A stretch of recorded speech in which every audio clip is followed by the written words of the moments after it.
Саламатсыңар балдар, барыңарға чың денсаулық, жақшы маанай, жана ийгиликтүү күн каалайм. Адабият сабагы. Бүгүн аяк оона айынын 10-у, жума. Сабактын темасы Манас эпосу боюнча жалпы маалымат. Значит, тема информация о эпосе Манас. Сабактын максаты, цель урока. Биринчи, Манас эпосу боюнча жалпы маалымат алабыз. Мы получаем информацию по эпосу Манас. Экинчи, сүйлөө кептерибизди, сөз байлыктарыбызды өстүрөбүз. Развиваем речи и словарный запас. Үчүнчү, элибизди, жерибизди коргоого тарбияланабыз. Учимся защищать Родину. Эмесе балдар, өтүлгөн тема боюнча кайталоо жана эске салуу. Демек, повторение балдар, и вспоминаем. Биринчи суроо силерге. Адабият деген эмне? Адабият бул көркөм сөз өнөрү. Адабият бул көркөм чыгармалар. Экинчи, көркөм чыгармалар кандай түрдө өнүгүп келген? Көркөм чыгармалар ооз-эки түрдө жана жазуу түрүндө өнүгүп келген. Үчүнчү, чыгармалар биздин күндөргө кантип жеткен? Чыгармалар биздин күндөргө ооз-эки жана жазуу жүзүндө атадан балага, муундан муунга өтүп, биздин күндөргө жеткен. Төртүнчү, адабият канча түргө бөлүнөт жана кандай болуп? Адабият 4 түргө бөлүнөт. Биринчи, фольклордук чыгармалар, поэзиялык чыгармалар, прозалык чыгармалар жана драматургиялык чыгармалар болуп. Демек, биз силер менен бир аз өтүлгөн тема боюнча кайталоо жүргүздүк. Эмесе, жаңы тема Манас эпосу боюнча жалпы маалымат. Балдар, текстти чогуу окуйбуз, менен кошо чогуу окугула.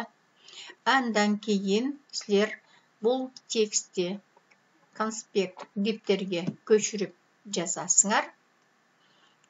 Кийин үй тапшырмада айтам, которобуз дагы жана башка. Эмесе, азырынча гана окуйлу. Манас чыгарма, элдик чыгарма. Ал улуу чыгарма, улуу эпос. Бул эпос атадан балага, муундан муунга ооз-эки ыр түрүндө айтылып, биздин күнгө жетти. Демек, балдар, Манас эпосу бул элдик чыгарма. Автору жок фольклордук чыгарма десек дагы болот. Эми бизге жеткирген адамдар бул эпосту таланттуу адамдар, манасчылар. Манас бабалардан калган мурас. Чыгармада кыргыз элинин тарыхы, жашоосу, салты, кайгы, кубанычы айтылат.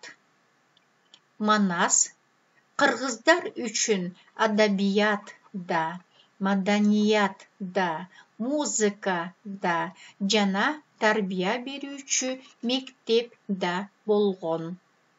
Чыгарма элге дем күч берип, элди жерди коргоого чакырган.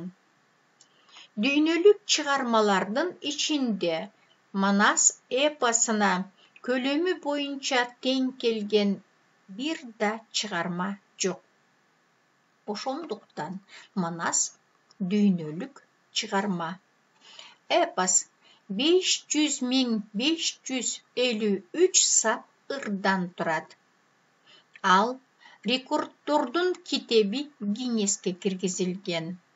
Дастан же болбосо эпос. Дастан, эпос дегенди бирдей түшүнсөңөр болот экен да. Демек, дастан же болбосо эпос 3 бөлүктөн турат. Манас, Семетей, Сейтек.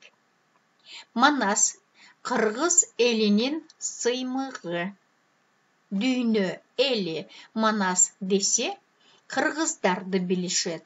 Анткени Манасты дүйнөдө бир гана кыргыз деген эл айтат. Эмесе сүрөткө көңүл бургула. Бул жерде Манас 3 бөлүктөн турат. Бул боюнча маалыматыңар бар. Биринчи бөлүк Манас, экинчи бөлүк Семетей, үчүнчү бөлүк Сейтек. Демек, Манас трилогия деп аталат экен. Манас, Манастын уулу Семетей, Семетейдин уулу Сейтек.